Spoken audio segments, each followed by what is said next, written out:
Bonjour à tous et bienvenue dans ce nouvel épisode de notre podcast. Aujourd'hui, on s'attaque à un sujet brûlant, les fake news. Elles sont partout, elles se propagent comme une traînée de poudre, mais comment démêler le vrai du faux? Salut. Oui, c'est un vrai défi.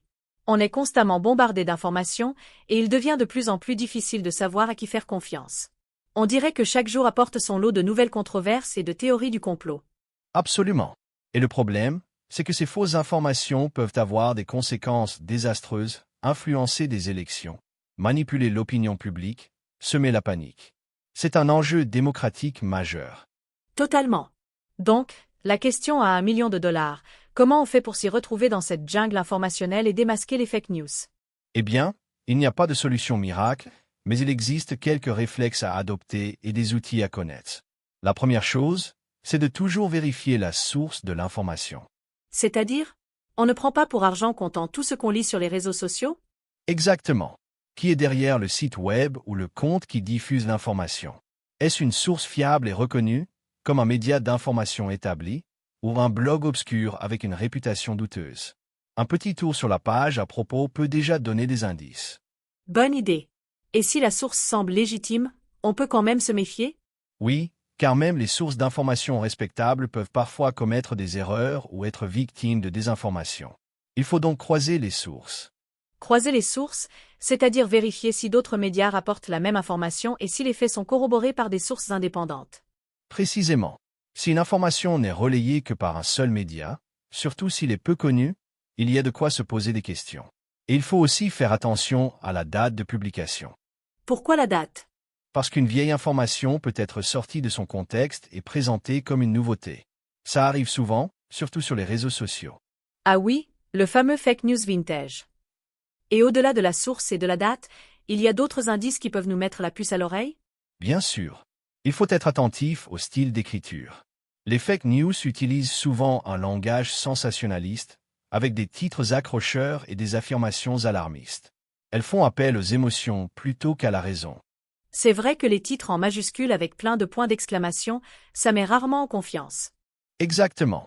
Et il faut aussi se méfier des informations qui semblent trop belles pour être vraies, ou trop choquantes pour être crédibles. Si ça pique votre curiosité de manière excessive, prenez du recul. Le bon vieux principe du si c'est trop beau, c'est que c'est louche. Et au niveau des images et des vidéos, comment on fait pour repérer les manipulations? Là, ça se complique un peu, car il existe des outils de plus en plus sophistiqués pour truquer les images et les vidéos. Mais il y a quelques astuces. On peut par exemple faire une recherche d'images inversées sur Google Images.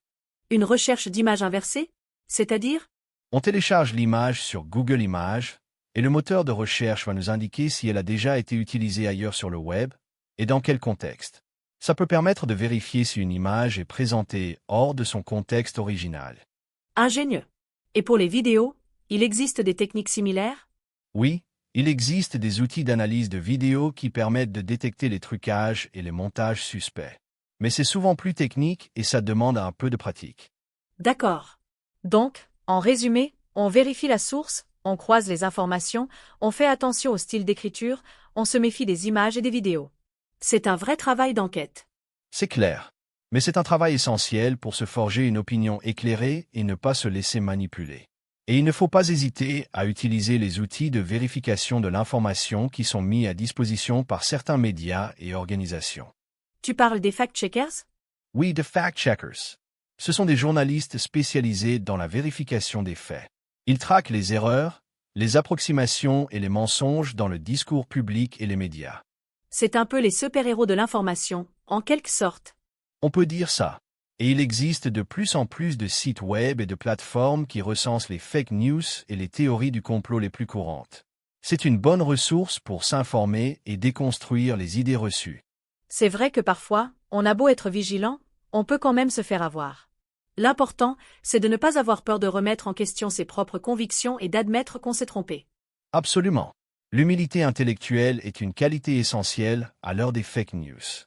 Et il faut aussi faire attention à ne pas relayer des informations dont on n'est pas sûr, même si elles nous semblent intéressantes ou amusantes. Oui, car on devient alors complice de la diffusion de fausses informations, même involontairement. Mieux vaut s'abstenir que de propager des mensonges. Tout à fait. Et il faut aussi encourager nos proches à adopter ces réflexes de vérification de l'information. C'est un effort collectif qui est nécessaire pour lutter contre la désinformation. C'est vrai. L'éducation aux médias et à l'information devrait être une priorité dès le plus jeune âge. Apprendre aux enfants à décrypter les images, à analyser les sources, à se forger leur propre opinion. C'est un investissement pour l'avenir. Tu as raison. Et il faut aussi que les plateformes numériques prennent leurs responsabilités et luttent activement contre la diffusion de fake news sur leur réseau. Elles ont un rôle majeur à jouer dans cette bataille. C'est vrai, mais il ne faut pas non plus tomber dans la censure et la désinformation orchestrée par les pouvoirs publics. L'équilibre est délicat à trouver. C'est un débat complexe, mais il est essentiel de le mener. La liberté d'expression est un droit fondamental, mais elle ne doit pas être un prétexte pour propager des mensonges et manipuler l'opinion publique. En tout cas, une chose est sûre, la lutte contre les fake news est un combat de longue haleine qui demande de la vigilance, de l'esprit critique et un engagement constant. Absolument.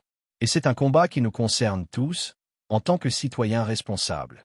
Alors, soyons attentifs, soyons curieux, soyons critiques, et ensemble, démasquons les fake news. Merci à tous de nous avoir écoutés. On espère que cet épisode vous aura éclairé et vous aura donné quelques pistes pour lutter contre la désinformation. À bientôt pour un nouveau podcast.